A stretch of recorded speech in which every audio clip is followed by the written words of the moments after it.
Ini banyak sekali persoalan yang healingnya itu justru saat dihempaskan di atas sajadah itu, bukan saat dihempaskan di media sosial. Ya, jadi kalau ibu mau curhat, cari yang solutif. Minta kembali kepada tubuh ilallahi taubatan nasuha. Tubuh itu kembali, taubaturnya kembali, balik ke Allah.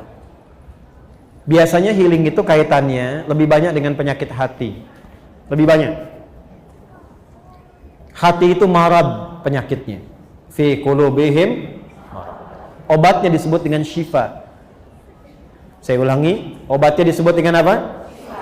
Maka kalau ingin mendapatkan healing, kembali kepada Allah mencari syifa, maka cari ayat-ayat dalam Al-Quran yang terkait dengan syifa.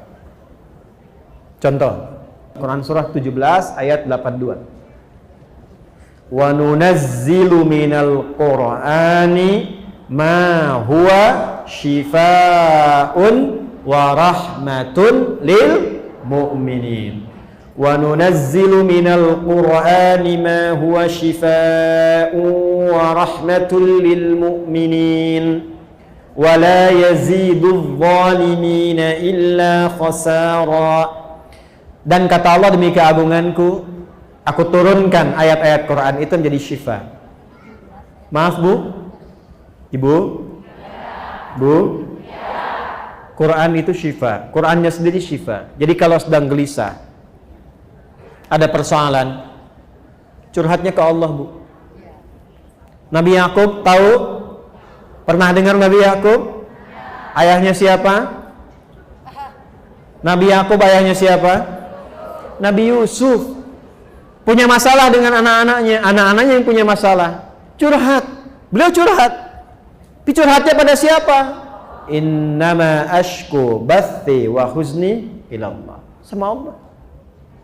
Ibu bangun tahajud, minta sama Allah. Minta anaknya disentuh, berikan kebaikan, kemuliaan. Itu akan cepat. Dan kalau curhat ke Allah pun jangan dibikin status di media sosial. Tolong aminkan ya. Yang suka like ya. Salat 2013, sekitar 2012-2013, saya awal-awal pulang dari Tripoli. Ini kisah nyata. Seorang ibu datang dari kejauhan, wajahnya sendu, air matanya hampir tak terbendung. Beliau datang, Ustaz, anak, bahasa kita yang paling gampangnya, anak saya yang saya kandung, saya lahirkan, sulit sholatnya. Bagaimana amalannya? Dah Bu, udah lama tidak? Cukup lama. Ibu udah ingatkan berkali-kali. Ibu pulang sekarang. Malam ibu sholat, tapi di samping tempat tidur anak ibu. Lalu ibu bermohon kepada Allah.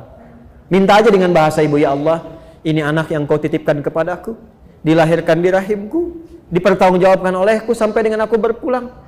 Mohon jadikan ya anak yang soleh, rajin menunaikan sholat, dan ringankan hisabku di akhirat nanti di hari kiamat. Ibu minta aja, ntar hari ketiga ibu kesini lagi. Nggak usah diingatkan lagi, ibu nggak usah bilang sama anak, lakukan itu aja. Hari ketiga pulang sini lagi datang. Itu apa yang terjadi? Ini kisah nyata, saya tidak menceritakan yang fiktif.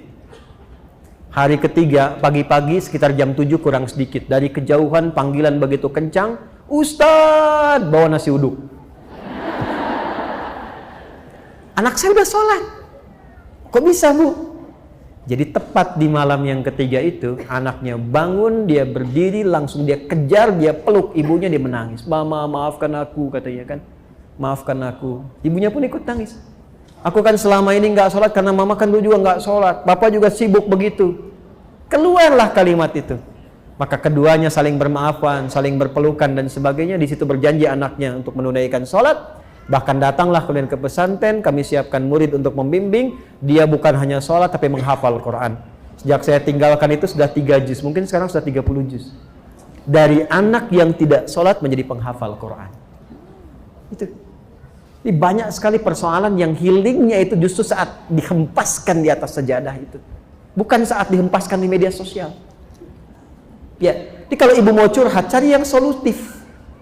Minta kembali kepada Allah. Ibu punya masalah dengan suami, wudu, ambil mushaf, baca Quran. Setidaknya ada ketenangan. Kalau sudah hati tenang, komunikasinya enak. Kadang-kadang nggak pernah tuntas itu karena dibawa dengan kegelisahan. Akhirnya yang muncul ego, yang muncul kehebatan. Lupa kalau dua-duanya itu hamba yang akan berpulang kembali pada Allah Subhanahu wa Ta'ala.